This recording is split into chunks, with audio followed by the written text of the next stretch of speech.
Sir, के शब्द पनि नदी जस्तै बग्छ र?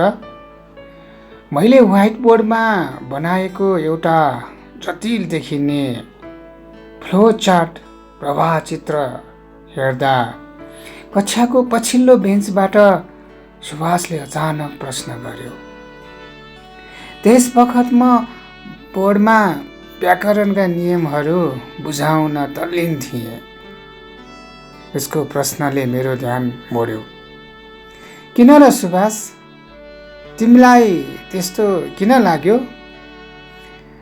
उसले बोर्डको चित्रतिर औँला सोच्याउँदै भन्यो, तपाईले यो चित्रमा त मोड, घुम्ती र बाटोहरू बनाउनु भएको छ अनि भन्नुभयो यो व्याकरणको एल्गोरिदम हो।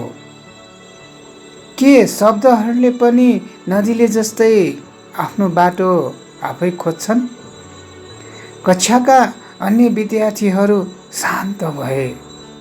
उनीहरू सुभाषको जिज्ञासा र मेरो उत्तरको प्रतीक्षामा थिए। मैले एउटा मार्कर उठाएर बोर्डको बिचमा ठुलो अक्षरमा लेखेँ, पढ। हेर सुभाष, मैले भने यो पढ एउटा मूल बिउ हो। अब यसलाई आई प्रत्यय जोडिन्छ, यो पढाइ बन्छ। यदि यसमा ने जोडियो भने पढ्ने बन्छ। नदी कता बग्ने भन्ने कुरा जमिनको ढालले तय गरे जस्तै शब्द कुन रूपमा बदलिने भन्ने कुरा यो एल्गोरिदम वा नियमले तय गर्छ। विद्यार्थीका आँखा चम्किए। अब कक्षा कोठा एउटा प्रयोगशाला जस्तै बन्यो। प्रश्नहरू चराझै उड्न थाले। त्यसो भए सर, लेखबाट लेख कसरी भयो? सिमरनले सोधी। त्यहाँ कुन मोड आयो होला? अर्कोले जिज्ञासा राख्यो। सुभाष बिस्तारै बोर्डतिर आयो। उसले मार्कर समात्यो र एउटा वाक्य लेख्यो, म कथा लेख्छु। त्यसको मुनतिर फेरि लेख्यो, म कथा लेख्दिनँ। सबै गलल्ल हाँसे। तर सुभाष गम्भीर थियो। उसले भन्यो, सर, जब मैले छुलाई दिनमा बदले वाक्यको अर्थ उल्टो भयो।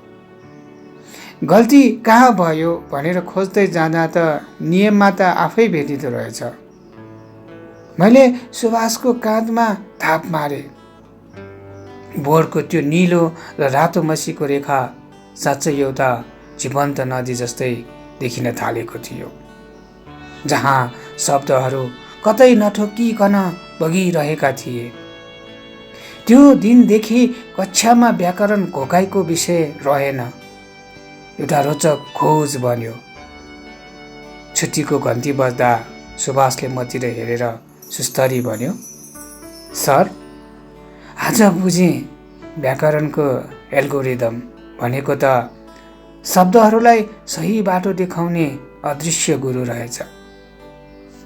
यस लघुकथाको शीर्षक रहेको छ व्याकरण एल्गोरिदम। यस लघुकथाका लघुकथाकार हुनुहुन्छ नन्दलाल आचार्य। उहाँले सिराबाट यो लघुकथा सम्प्रेषण गर्नुभएको थियो। यहाँका साहित्यिक आयामहरू अझै योभन्दा सुन्दर हुँदै जाओस्, शुभकामना पनि छ। यदि लघुकथा तपाईँको र आवाज मेरो चाहनुहुन्छ भने तपाईँले तपाईँको लघुकथा मेरै फेसबुकको मेसेन्जरमा या त तपाईँले smallworldtv@gmail.com या त तपाईँले हाम्रो लघुकथा केन्द्रमा सम्प्रेषण गरेर पनि साथ दिन सक्नुहुनेछ। यो लघुकथा मसँग पुर्याउनको लागि साथ दिनुभएकोमा हाम्रो लघुकथा केन्द्रका एडमिन लता केसीजीलाई हृदय आभार व्यक्त गर्न चाहन्छु। यो साथ सहयोग सधैँभरि यसरी नै रहिरहनेछ भन्ने आशा पनि लिएको छु भन्दै आजको लागि तपाईँको सहयात्री तपाईँबाट छुट्टिँदैछु। पुनः भेट्ने बाचा सहित। हस्त, नमस्ते, जय साहित्य।